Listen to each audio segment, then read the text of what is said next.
I mean, I think it's one of the most expensive tickets in college football right now. Definitely one of the most expensive tickets in football right now. Well, Charlie, it doesn't get any bigger than this. You got homecoming. You got an official sellout. You got a chance to put yourself in the driver's seat for a berth in the Big 12 championship, then possibly a spot in the CFP playoffs. Only thing missing is ESPN Game Day, Charlie. You couldn't call Pat McAfee or Kirk Herbstreit and made that happen? We were trying to dial it up, but just couldn't quite get it done. Afternoon, boys. Hey, buddy, how much fun is this? I mean, this is what it's all about. A game like this, homecoming, tough ticket to get. It's the buzz right now in this city. This is outstanding. No, this is what you work for, and in your career, there's moments like this that you get to be a part of that are really special, and this is one of those moments. And it's like I told my kids, having the history that I do out here in the Valley, there's two teams that really, when they're rolling and playing at a high level, the Suns and the Sun Devils, that this town comes alive for. And I think we're going to see that Saturday afternoon. Yeah, Charlie, I would say the last big game here was the 2014 Notre Dame game. We were all excited to see that one. I don't know if you were at U of A or at Chaparral. I can't recollect. And then prior to that, for those of us around, 1996, the good old Nebraska ASU, Jake Plummer, Keith Poole touchdown, Pat Tillman. I mean, that whole week it was buzzing. I feel the same similarity with this game. Yeah, there's no doubt about it. I think the electricity is there.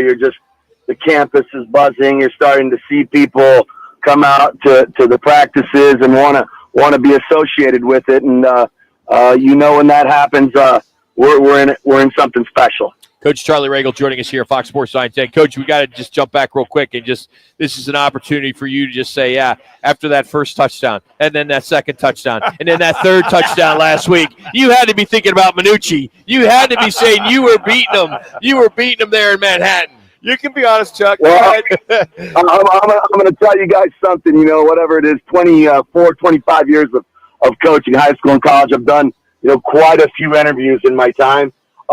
I am thoroughly enjoying this one, and particularly this segment right here. So, absolutely was that unbelievable. Just an outstanding job by our football team. You knew when we sat down for our final team meal, there was something different with our guys. They're usually pretty loose and like to talk. Nothing crazy, but they had a calm. I'm serious when I say it's a calm confidence about him. And Kitty looked at me and he goes, "Man, is it me or do you see this?" And I think we all knew that something special was coming that night. And I'm not going to tell you that I knew it was going to be like that, but man, does it certainly make this segment a whole heck of a lot of fun. Yeah, Charlie, I know, man. Hey, I'm happy for you. I mean, like I said, there's one game that I root against you, and that's you play my Cats. But otherwise, I'm in your corner. But my question for you, you go into Manhattan, Kansas. What a phenomenal atmosphere that was. It seemed that the boys seemed to ignore the noise and all the confines around them, and they came out with a different kind of juice. How did the previous road games help that out? And what might have been said to, hey, take it all in, but keep a focus on what we have to do? Yeah, no, one tip of the hat to them, because you're absolutely right. What a really neat environment. It's a cool place. There's no doubt about it.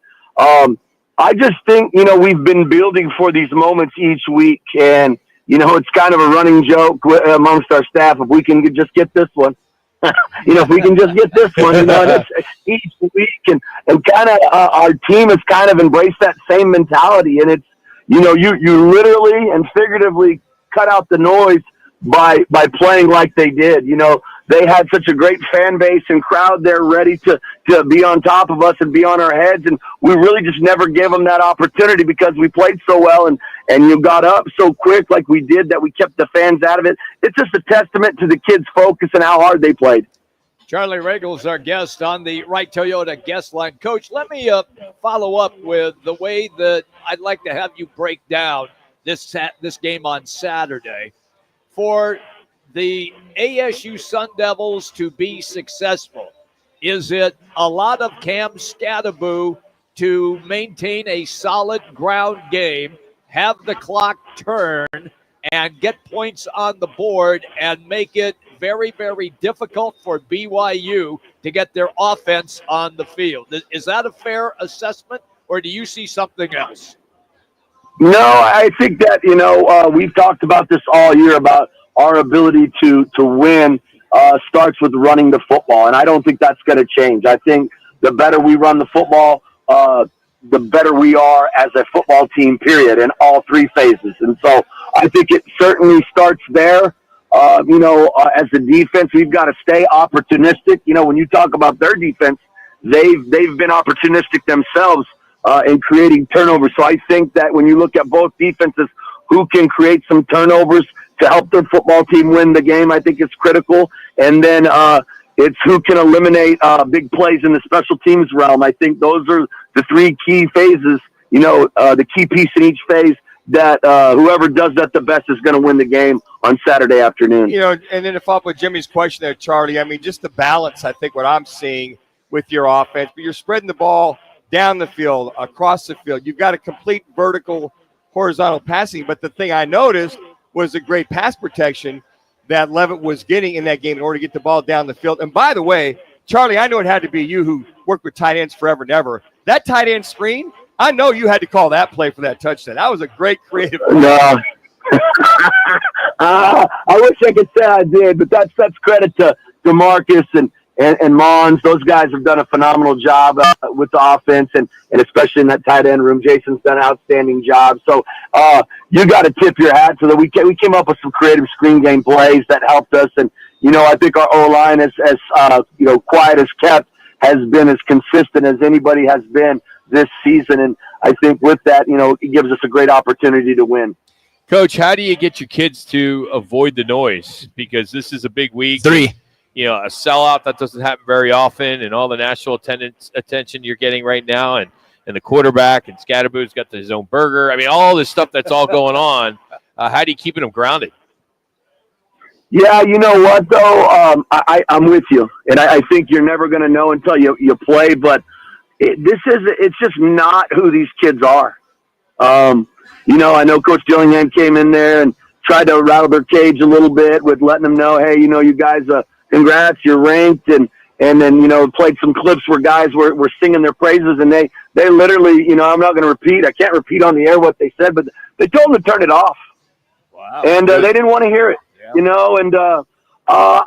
This is a different team, and I'm not saying, at the end of the day, you got to go out and produce and execute to win games, but I've said it all along. I've liked how this team works and their mentality, and I stand behind that, and I think that'll show up on Saturday, and I think the fans are in for one heck of a football game Saturday afternoon. And on top of that, how do you keep that energy flowing? I mean, you guys have been up, you've been moving forward, you've talked about it for the games and making forward. It seemed like there's just that. You talk about quiet confidence, but I got to give your defense a lot of credit. Guys are playing above and beyond. How do you keep that intensity, that energy moving forward?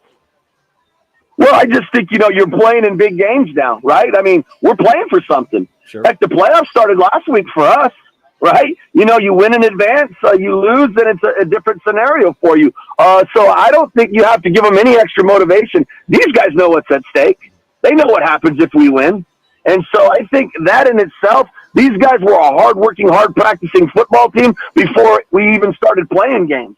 Now we win. We continue to win. They're a smart group of guys. They know what's at stake. I don't think they need any extra added motivation. They're going to show up on Saturday, and I promise you they're going to compete their tails off. All right, Coach, here we go. So next week when you come on the show, you have to once again explain to us when you are having dinner with the kids, what is their demeanor, just because the way that you laid it out at the beginning, saying it was cool, calm, collected. I want to know if you win this game, do it if they show the same demeanor that they did when they whooped up on K-State? Ouch. Well, you're absolutely. I'm going to give you that. I'm going to give you that information, and you got to promise me we can carve out 30 seconds the rest of every interview so we can just talk about the K-State game. Is that fair? Absolutely. and then last one, Coach, since it is a sellout, do we need to pick up our field passes at the football office or will call? Because all three of us want to be on the field for the game. Yeah, you know I got you. Just hit me up. Hey, the new people call my people. He knows how it works. By the way, hey, Charlie, when the season's over, I owe you a big old bologna sandwich. That's for sure. Did you really hit him up for tickets? No. Oh, let's say, Manute, you better not hit him up for tickets. No, I leave Charlie alone. Charlie's gotten so many calls, I'm sure, for ticket requests. I leave Charlie alone at least twice a week. You know, I don't bother him. Yeah, right. Charlie, thank you, buddy. Good luck on Saturday. We'll see you there. You guys are the best. I appreciate you, boys. Go Devils! That's Charlie Ragle joining us. Thanks to Crest Insurance Group for sponsoring Charlie Ragle this year, as they offer personal, business, specialty insurance solutions for clients across all the markets. You check them out at crestins.com. That's crestins.com. You know, when the season began, we were all hoping that, oh, golly, I hope they win 5 games, maybe 5, 6. That would be great. Outside chance to become bowl eligible. They're over-delivering. Yes, they have. Yes. Yep. Hey, coming up, Browns will be looking to ice their division rival when they take on the Steelers tonight. Plus, the owner of the Jets appears to be panicking a little bit. We'll tell you what that's all about in our Football at 50. We're live from the Twin Peaks Camelback. It's Rockin' Minuch, Jimmy B, Fox Sports 910. Kick off the football You're clear. season.